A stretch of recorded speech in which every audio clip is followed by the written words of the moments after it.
पूरा बंद हो गया। तुम्हें जाना हो तो चले जाना। हाँ, आज की कक्षा में आपका स्वागत है बच्चों। आज हम इतिहास के 5th चैप्टर पे बात करेंगे, यात्रियों के नज़रिए। अब यात्रियों के नज़रिए ये किस समय की बात कर रहे हैं? हम मध्यकाल की बात कर रहे हैं। मध्यकाल की उन स्थितियों की जब बिल्कुल भी उतना डेवलपमेंट नहीं था। आज तो लोग प्लेन से चले जाते हैं, आज बहुत फास्ट ट्रेनें हैं एक जगह से दूसरी जगह जाने के लिए, लेकिन उस समय कोई सुविधाएं नहीं होती थी, कोई साधन नहीं होते थे एक स्थान से दूसरे स्थान पर जाने के लिए। तब ऐसे समय में यात्राएं कैसे की जाती थी और लोग क्यों यात्राएं करते थे, उनके उद्देश्य क्या होते थे यात्रा करने के, ये सब हम इस पाठ में समझेंगे। और इसके साथ साथ इस पाठ में हम ये भी समझेंगे कि वो कौन से यात्री थे जो उस समय भारत आए। उन महान यात्रियों ने हमारी उनकी आंखों देखा विवरण अपनी किताबों में लिखा है, जो हमारी जानकारी का स्रोत है।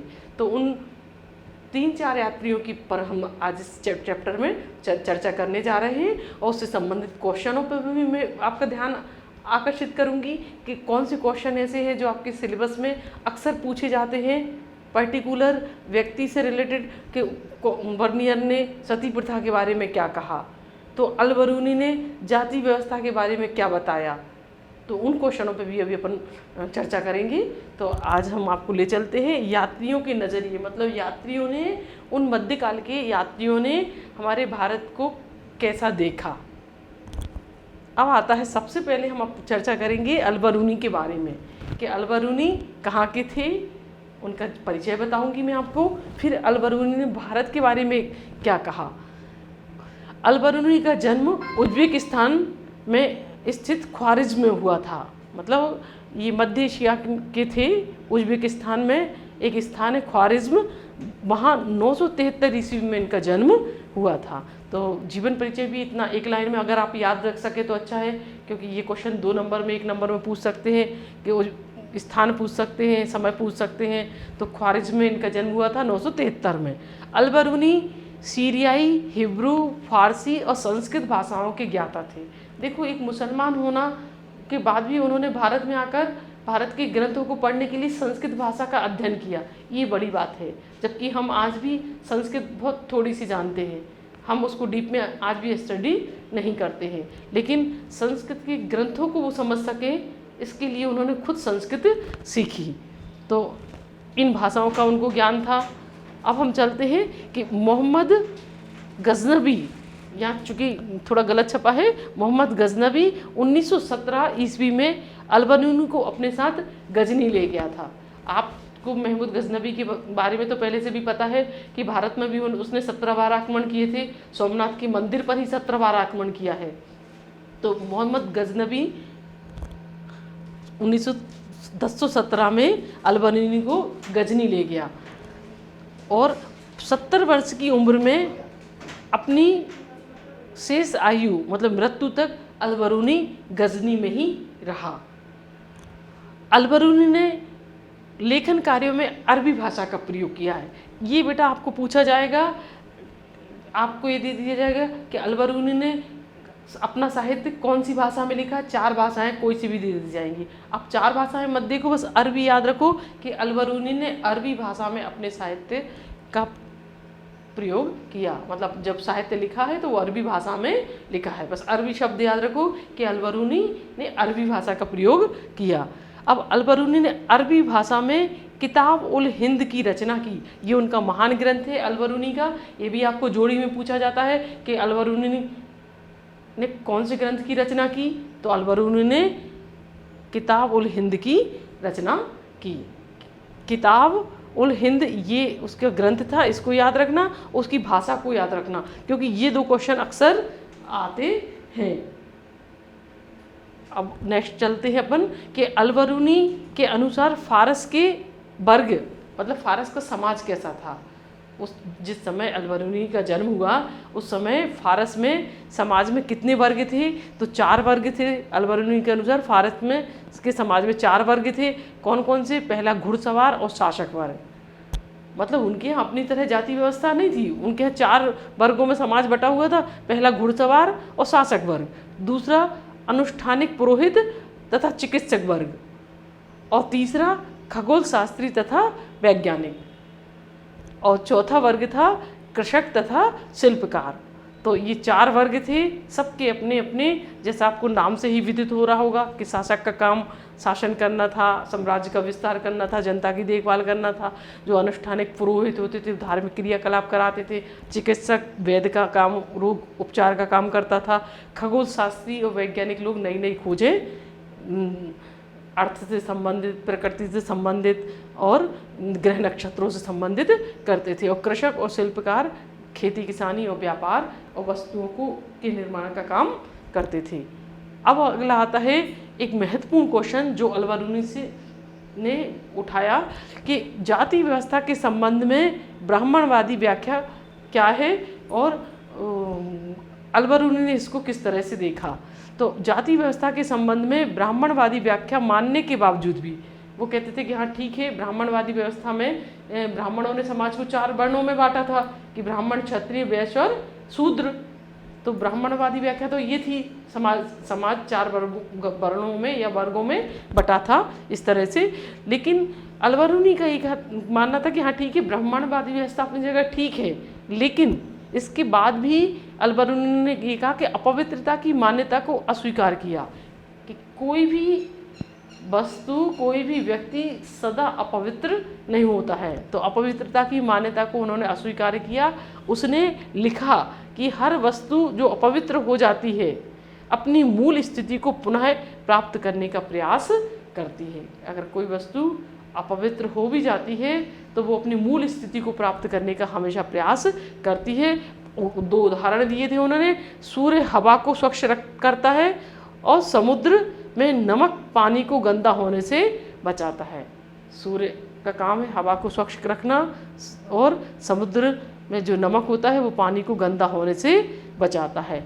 यदि ऐसा नहीं होता तो पृथ्वी पर जीवन असंभव हो जाता। अगर ऐसा, जब प्राकृतिक तरीके से भी ऐसा होता है, कोई भी चीज़ सदा के लिए अपवित्र नहीं होती है, तो हमारी ये जाति व्यवस्था की धारणा सही नहीं है कि अगर कोई शूद्र जन्म है तो वो जन्म से ही नीच हो गया, वो नीच होकर ही मरेगा, ऐसा नहीं है। कहने का अर्थ था, उसने भारतीय वर्ण व्यवस्था का उल्लेख किया है कि भारत में जो वर्ण व्यवस्था है, 4 वर्णों में समाज बटा है, शूद्र को सबसे निम्न दर्जा प्राप्त है।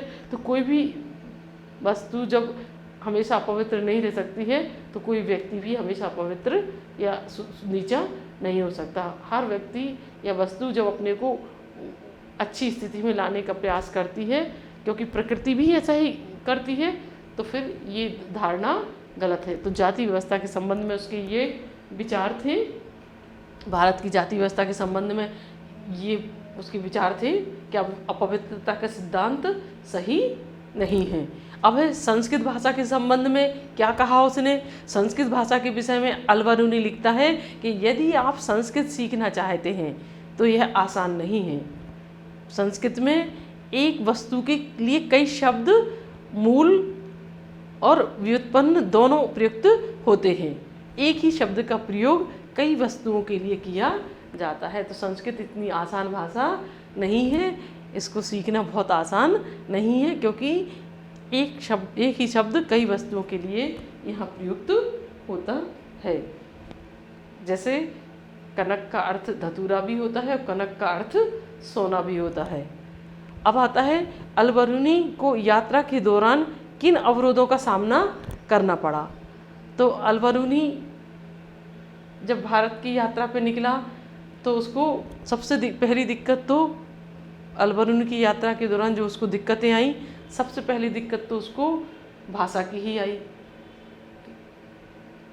कि कोई अगर अपने विचारों को नहीं समझ पाता है तो संवाद करना मुश्किल होता है। और हमें अगर और ज़्यादा उनके बारे में समझना है तो हमें उनकी भाषा का भी ज्ञान होना चाहिए। तो भाषा संबंधी दिक्कत उसको आई तो उसने संस्कृत को सीखा और हमारे धर्म ग्रंथों का अनुवाद किया। तो भाषा संबंधी दिक्कत भी आई उसको मेन रूप से। अब है अगला यात्री है अपना इब्न बतूता। उसका एक इब्न बतूता का अरबी भाषा में रचित ग्रंथ है रहला। अब हम इब्न बतूता के बारे में थोड़ा सा समझेंगे। तो आप इसमें भी दो चीज़ें याद रखना बेटा कि इब्न बतूता ने भी कौन सी भाषा का प्रयोग किया है अपने ग्रंथ में, अरबी भाषा का। और कौन सी ग्रंथ की रचना की है, रहला। ये आपको जोड़ी में, खालिस्तान में या बहुविकल्पीय क्वेश्चनों में ये पूछा जाता है कि इब्न बतूता का ग्रंथ कौन सा है, तो रहला।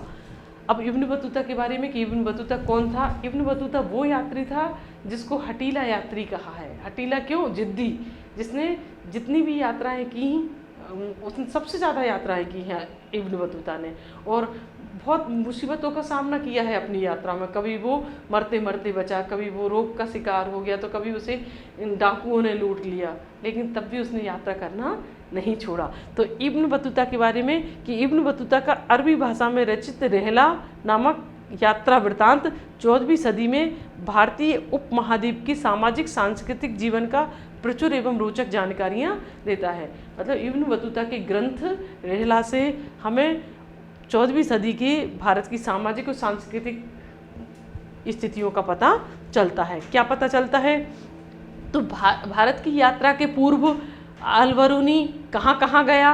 भारत की यात्रा के पूर्व मक्का, सीरिया, फारस, यमन, इराक, ओमान तथा पूर्वी अफ्रीका के कई तटीय बंदरगाहों की यात्रा वो कर चुका था। मतलब भारत आने के पहले इतने देशों की यात्राएं वो कर चुका था। इब्न बतूता ने भारतीय बाजारों के बारे में, भारतीय बाजार आर्थिक विनिमय के केंद्र थी। भारतीय बाजारों के बारे में क्या कहा कि भारतीय बाजार आर्थिक विनिमय के केंद्र भी थे। एक मंदिर और मस्जिद होता था, मतलब हर बाजार में दुकानें होती थी, दुकानों के साथ साथ एक मंदिर भी होता था और एक मस्जिद भी होती थी। और दुकानें कैसी होती थी कि नीचे दुकान है और वहीं अंदर से सीढ़ी करके रहने का स्थान है। और बाज़ारों में रौनक लाने के लिए संगीतकार और नृत्यांगनाओं की व्यवस्था भी होती थी। प्रसिद्ध संगीतकार और गायक सार्वजनिक रूप से वहाँ प्रदर्शन करते थे। अगला, इब्न बतूता ने कहा पान और नारियल वृक्ष के लिए उसने क्या कहा। ये क्वेश्चन आता है आपको 2 नंबर में कि नारियल और पान के बारे में इब्न बतूता ने अपने क्या विचार व्यक्त किए। तो देखिए, इब्न बतूता ने पान एक ऐसा वृक्ष है जिसे अंगूर लता की तरह उगाया जाता है और इसका कोई फल नहीं होता। बस इतनी सी लाइन याद रखना है कि उसे अंगूर की बेल से उसकी तुलना की कि जैसे अंगूर की बेल होती है ऐसे ही पान की एक बेल होती है और फल कुछ भी नहीं होता है इसका। ये उसने पान के लिए कहा। और नारियल की तुलना तो उसने इंसान के चेहरे से की, जैसे उसकी 2 आँखें हैं, मुंह है, इस तरह उसने, और सिर भी उसका जैसे मनुष्य का सिर मजबूत होता है ऐसे ही उसकी नारियल का ऊपर का पार्ट मजबूत होता है। तो मनुष्य के सिर से उसने नारियल की तुलना की। तो ये आप इसके बारे में लिखेंगे, अंगूर के ये पान और नारियल के बारे में उसके विचार। और ऐसा लगता है कि हो सकता है उसके देश में पान के बारे में वो ना जानता हो, इसलिए उसको ये चीज़ एकदम अनोखी लगी और इस पर उसका ध्यान आकर्षित हुआ। पान और नारियल के लिए उसने इसलिए अपने विचार व्यक्त किए। अब है भारतीय शहरों के बारे में उसने क्या कहा। तो उसने कहा कि भारतीय शहर भीड़ भाड़ वाली सड़क तथा चमक दगमग वाले रंगीन बाजार थी। मतलब भारतीय शहरों में खूब रौनकें होती थी, बहुत भीड़ भाड़ होती थी, बढ़िया सड़कें होती थी और रंगीन बाजार होते थे। मतलब पूरे सजे धजे बाजार चमक दमक वाले होते थे। उन लोगों के लिए व्यापक अवसर थे जिनके पास साधन और कौशल है। मतलब जो लोग निपुण होते थे उनके लिए, जिनके पास कुछ कौशल होता था करने का, जैसे कुछ अच्छे कारीगर हैं, मान लो सिलाई कढ़ाई बुनाई या कसीदाकारी में, किसी भी चीज़ में कोई अगर निपुण है तो उनके लिए व्यापक अवसर भी काम के मिलते थे इन बाज़ारों में। इब्न बतूता पुस्तकों का ज्ञान से ज़्यादा यात्राओं में अर्जित ज्ञान को श्रेष्ठ मानता था। इब्न बतूता का क्या कहना था कि पुस्तकें पढ़ने से उतना ज्ञान नहीं होता है जितना हमें यात्राओं से अर्जित होता है। यात्राओं का अपना एक अलग अनुभव होता है। अगला है, इब्न बतूता ने दिल्ली का वर्णन किस प्रकार किया। तो दिल्ली चूँकि मध्यकाल से ही राजधानी रही है ना। अपन लोग जानते हैं मुगलों के काल में भी भारत की राजधानी थी, हैं। तो इब्न उसने दिल्ली का क्या विवरण दिया है कि दिल्ली एक बहुत बड़ा क्षेत्र है, घनी आबादी वाला शहर था। क्या कहा? दिल्ली को घनी आबादी वाला शहर है। शहर के चारों ओर बनी प्राचीर, प्राचीर किसको कहते हैं? जो किलेबंदी जो की जाती है, जो नगर के बाहर जो परकोटा बनाया जाता है उसको प्राचीर कहते हैं, दीवार। तो शहर की चारों ओर बनी दीवार भी कह सकते हो इसको, अतुलनीय है। उसकी उसने बहुत तारीफ की कि पूरे शहर के चारों तरफ एक दीवार बनी हुई थी जो लगभग 20 इंच चौड़ी थी, और उस दीवार में बीच बीच में खाद्यान्न, रसद और अस्त्र रखने के लिए कमरे बनाए गए थे। ये दीवार इतनी चौड़ी थी कि इस पे छोटे छोटे सैनिकों को रुकने के लिए दुर्ग भी बनाए गए थे, जिन पर रुककर दुर्ग पर रहकर सैनिक बाहर से आने वालों पर नज़र रखते थे। और क्या कहा उसने? प्राचीर के भीतरी भाग में घुड़सवार और पैदल सैनिक एक छोर से दूसरे छोर तक आते जाते थे। मतलब इसकी सुरक्षा का इतना बढ़िया प्रबंध था कि पैदल सैनिक भी पूरा चारों तरफ राउंड करते थे और घुड़सवार सैनिक भी एक छोर से दूसरे छोर तक घूमते रहते थे, चौकसी करते रहते थे कि कहीं कोई संदिग्ध घटनाएं तो नहीं घट रही, कोई बाहरी व्यक्ति तो नहीं है ना। तो अपनी सुरक्षा के लिए वो इतने सजग थे। अब दिल्ली के बारे में और क्या कहा? तो इस शहर में 28 द्वार हैं। कितने द्वार हैं? उस समय दिल्ली में 28 द्वार थे, जिनमें बादायूं दरवाज़ा सबसे विशाल था। बादायूं दरवाज़ा सबसे विशाल था। मांडवी दरवाजे के अंदर एक अनाज मंडी भी थी। मतलब प्रमुख द्वारों की उसने चर्चा की है कि कौन कौन से प्रमुख द्वार थे। तो एक बादायूं दरवाज़ा, दूसरा मांडवी दरवाज़ा, तीसरा था गुल दरवाज़ा। गुल दरवाजे के बगल में एक फलों का बगीचा भी था, और एक बेहतरीन कब्रगाह भी वहीं पास में थी। तो ये दिल्ली के बारे में उसने, कि दिल्ली को जो उसने देखा उसका विवरण उसने दिया है। अब अगला है अपना कि प्राचीर का निचला भाग पत्थर का था। मतलब दीवार का जो नीचे का भाग है मजबूती के कारण उसको पत्थर से बनाया जाता था, और ऊपरी भाग को ईंटों से बनाया जाता था। पत्थर से क्यों बनाया जाता था? ताकि दुश्मन उसको बहुत आसानी से ना तोड़ सके। सुरक्षा को मजबूत रखने के लिए निचला हिस्सा मजबूती के कारण पत्थर से बनाया जाता था। तो सुरक्षा का बहुत ज़्यादा प्रबंध किया मध्यकाल के शासकों ने। अब इसके अगलापन चलते हैं, डाक प्रणाली।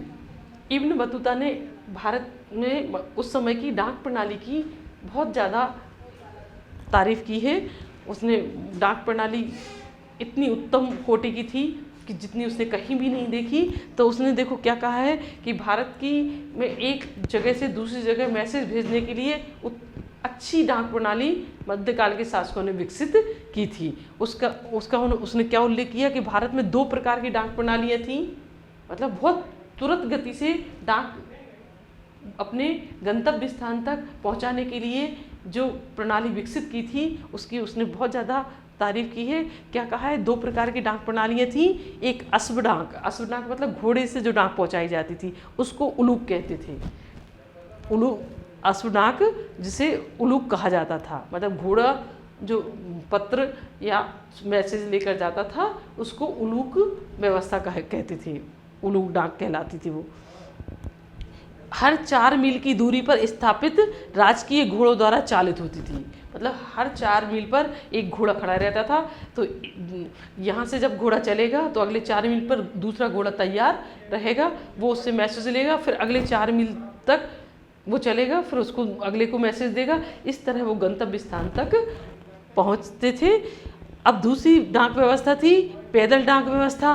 पैदल डाक व्यवस्था के प्रति मील 3 अवस्थान होते थे। मतलब 1 मील में 3 जगह वो रुकने का स्थान होता था, क्योंकि पैदल में इंसान थक जाता है ना, बहुत ज़्यादा पैदल एक साथ नहीं चल सकता है। तो पैदल व्यवस्था में 3 अवस्थान मतलब रुकने की जगह थी, जिसे दावा कहा जाता था। जो रुकने के स्थान होते थे उसे क्या कहा जाता था? दावा।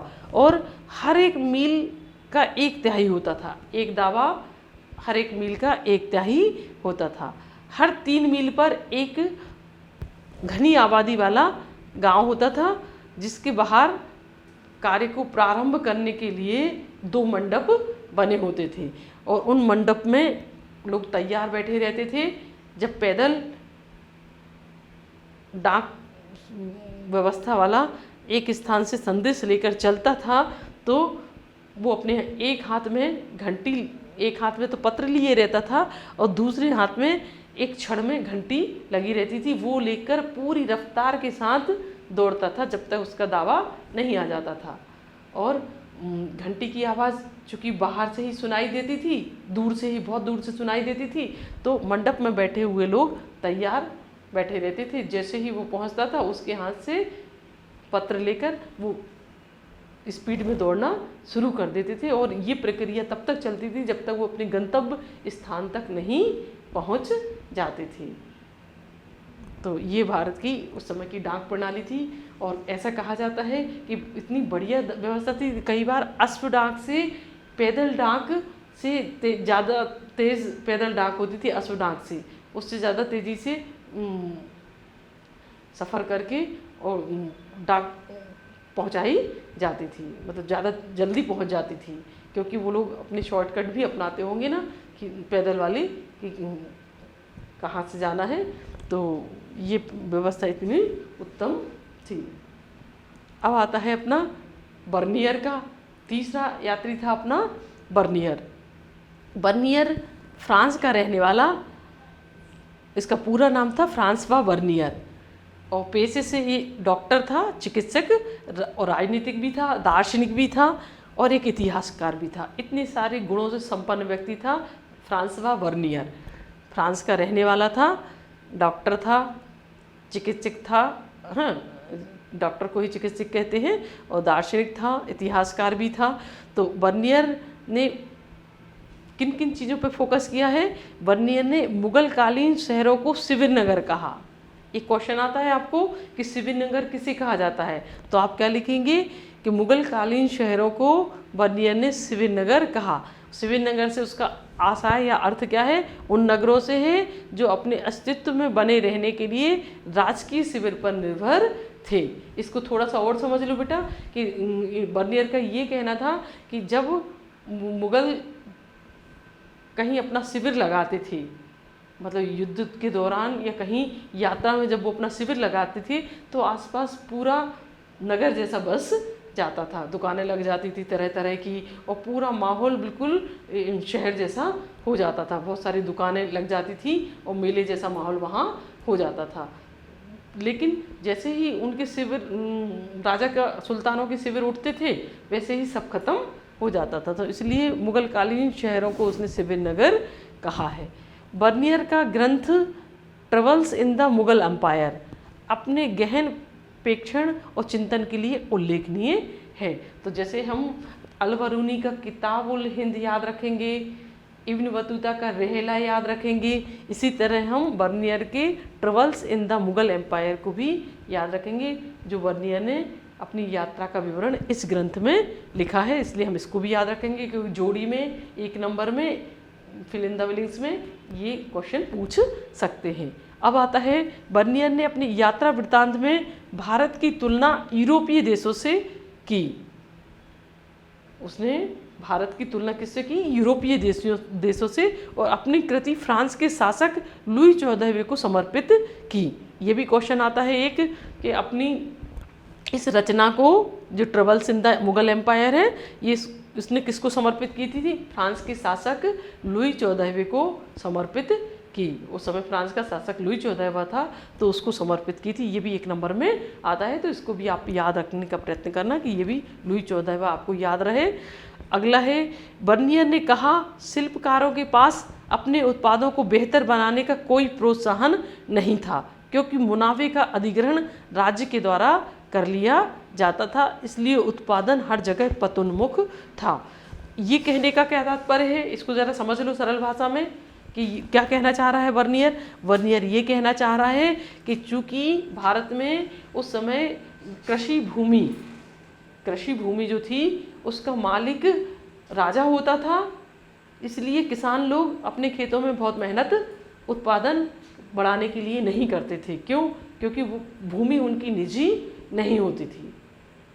जब व्यक्ति का कुछ निजी होता है तो उसकी वो ज़्यादा केयर करते हैं, ज़्यादा देख रेख करते हैं। तो उसका ऐसा मानना था कि भूमि पर निजी स्वामित्व तो नहीं था, भूमि पूरी राज्य की मानी जाती थी, राजा की, सुल्तान की मानी जाती थी।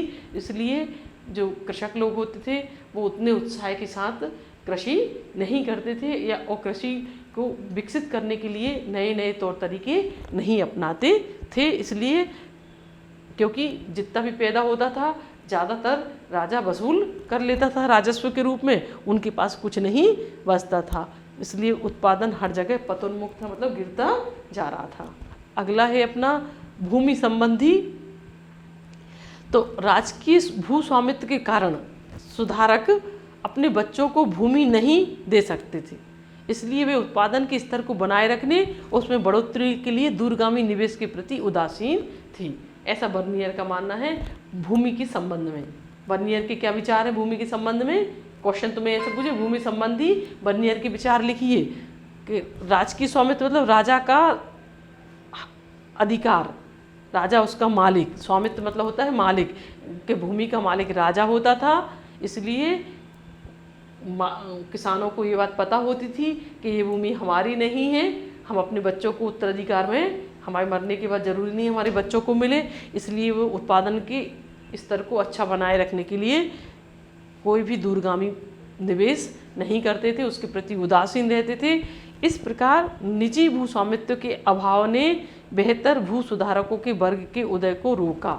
मतलब उसका ऐसा कहना था कि निजी, अगर भूमि निजी होती तो लोग भू सुधारक अपनी भूमि को बढ़ाने का, अच्छा करने का प्रयत्न करते, लेकिन चूंकि यहाँ ऐसा नहीं था, इसलिए एक भू सुधारकों का एक वर्ग का उदय नहीं हुआ।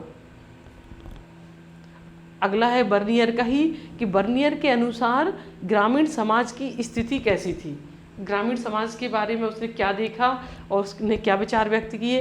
तो बड़े पैमाने पर सामाजिक और आर्थिक भेद, बर्नियर कहता है कि समाज में बड़े पैमाने पर आर्थिक और सामाजिक भेद हैं। ग्रामीण क्षेत्र में एक और बड़े बड़े जमींदार थे जो भूमि पर उच्च अधिकारों का उपयोग करते थे, और दूसरी ओर अस्पृश भूमिहीन श्रमिक यानी बलाहार, मतलब कुछ और ऐसे किसान हैं जिनके पास भूमि नहीं है, भूमिहीन है, मतलब उनके पास भूमि नहीं है, और जाति से भी वो छोटी जाति के हैं, उनके अस्पृश मतलब जिनको छू नहीं सकते, इनको बलाहार कहा है उसने।